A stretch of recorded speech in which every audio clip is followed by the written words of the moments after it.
Hi, I'm Kate Marie and I'm from Slow Aging, and today I'm here with Dr. Jason Kaplan, who's a cardiologist and he works at Macquarie University. Hi Jason. Hi Kate, how are you? Great, thanks for seeing me. I'm really excited about this consult. Great, it's a pleasure. I'm going to ask you a series of questions about blood pressure so that people really understand the detail of how it works. So, is hypertension or high blood pressure a disease in its own right? It is. It is a disease in its own right, and the most common form of high blood pressure or hypertension is called essential hypertension, and that accounts for 95% of cases we see of high blood pressure. In about 5% of cases, they're due to what we call secondary causes of high blood pressure. That's where there may be disease of other organ systems or other systems in our body that's causing it, and often the cause is either related to our kidneys or related to the endocrine system, where there's either mostly an overproduction of certain types of hormones that will raise our blood pressure, such as thyroid hormone, such as adrenal gland hormone. And from the kidneys have a vital role in the regulation of blood pressure. So if there's kidney disease, blood pressure goes up as well. So whenever someone under the age of 30 or over the age of 55 gets diagnosed with high blood pressure, we like to look for secondary causes of high blood pressure. So we then would tend to investigate blood pressure in a much more detailed way. For the majority of the population between ages 30 to 55, they all have what's called essential hypertension. It's especially prevalent in people who have a family history of heart disease.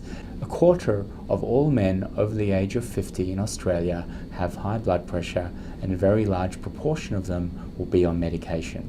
High blood pressure medication is one of the most common drugs prescribed in cardiology and in general practice today. Now, there are things we can do to treat blood pressure: having a healthy weight, doing regular exercise, limiting alcohol consumption. Sometimes there are drugs that affect high blood pressure.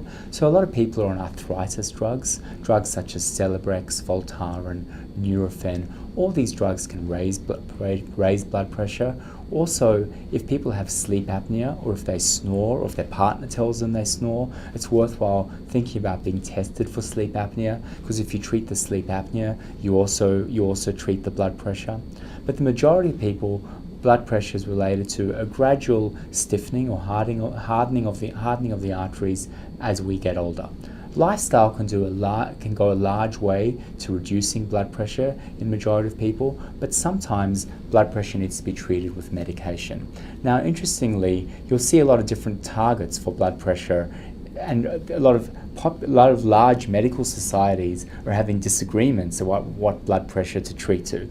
Generally, we treat blood pressure if it's above 140 on 90. If your top number is above 140, or if the bottom number is above 90, persistently we would recommend treatment. And I wouldn't just diagnose it with one reading. I'll diagnose it on quite a few readings, and if possible, people should take the blood pressure readings outside of the doctor's office. People get in the doctor's office, high blood pressure is called white coat hypertension. Though not many doctors wear white coats today. I would suggest that people also get a 24-hour blood pressure monitor to see what it's doing over the course of 24 hours, and these are available from most doctors' offices as well. If you do have other cardiovascular risk factors, we like to treat to a target of 120 on 80. And a very large trial was done called the SPRINT trial that was done in America that had to be stopped early because people with lower blood pressure were having less heart attacks and strokes. So while we only treat when blood pressure is above 140 on 90, we like to treat people to a goal of around 120 on 80. Thank you, Jason. Thank you, Kate. Thanks a lot for coming to see me.